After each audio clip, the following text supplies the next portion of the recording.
It was just after 8 on a cold Saturday morning when someone pounded on my front door. I was still wearing gray pajamas, holding a warm cup of coffee, when the knocking became louder. I opened the door expecting a delivery.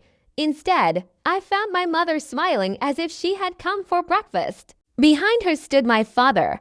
Behind them waited two movers, a locksmith carrying a toolbox, and a large moving truck blocking my driveway. My mother smiled warmly. "Samantha," she said, "Brill is moving in today. She needs this house more than you do." For a moment, I couldn't speak. I looked past her at the truck parked in front of my home, the home I had bought with my own savings, the home that cost nearly $1,200,000. The home I had worked years to afford. My father folded his arms. "We helped you buy this place," he said. "It's family property."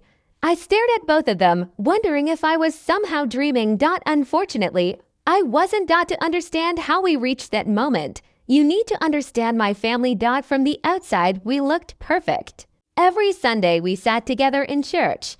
Every holiday, my mother brought homemade casseroles. My father greeted everyone with a smile and a firm handshake. People admired us. They thought we were close. They were wrong. My younger sister, Brill, had always been the favorite. She was beautiful, charming, and knew exactly how to make people feel sorry for her. If she cried, everyone rushed to comfort her.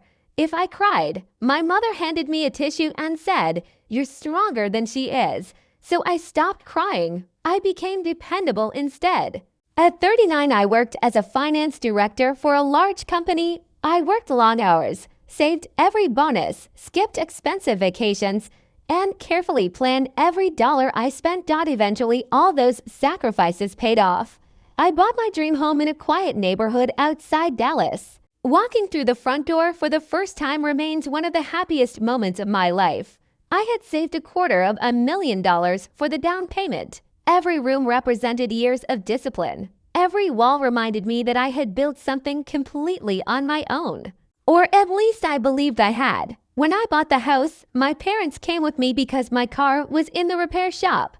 Later, they paid for moving boxes, cleaning supplies, and lunch for the movers. I repaid every cent before the week ended. Still, they told everyone they had helped me buy my home. I ignored the comments. It wasn't worth arguing. Then I noticed something else. The wall in my parents' living room was covered with family photographs. Brill appeared in nearly every picture. Birthdays, vacations, graduations, even failed business openings. My brother Ethan had plenty of pictures too. I counted only 3 photographs of myself. In one of them, my father's shoulder covered half my face. That wall quietly explained everything. Brill was adored. Ethan was protected. I was useful.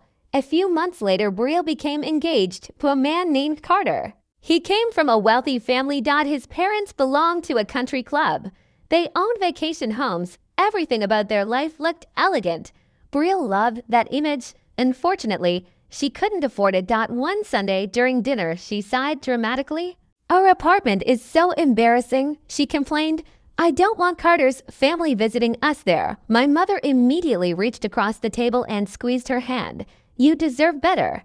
Then my father looked at me. "Samantha has more space than she needs." The room became strangely quiet. "My house isn't available," I replied calmly. "No one is asking for it," my mother said with an innocent smile. But I could already tell where the conversation was going. During the following weeks, the pressure slowly increased. My mother sent pictures showing wedding decorations around my swimming pool. My father casually mentioned how empty my guest rooms were. My brother suggested letting Brill stay just for a little while. Then one evening, everything changed. I was cooking dinner when my phone buzzed. A voice message from Brill had arrived by mistake. Laughing with her friends, she said, "Mom and Dad are taking care of Samantha this weekend. I'll basically be living in the house before the wedding." Everyone laughed. "She won't fight us," Brill continued. "She never does." The recording ended. I stood frozen in my kitchen. For the first time, I realized this wasn't wishful thinking. They had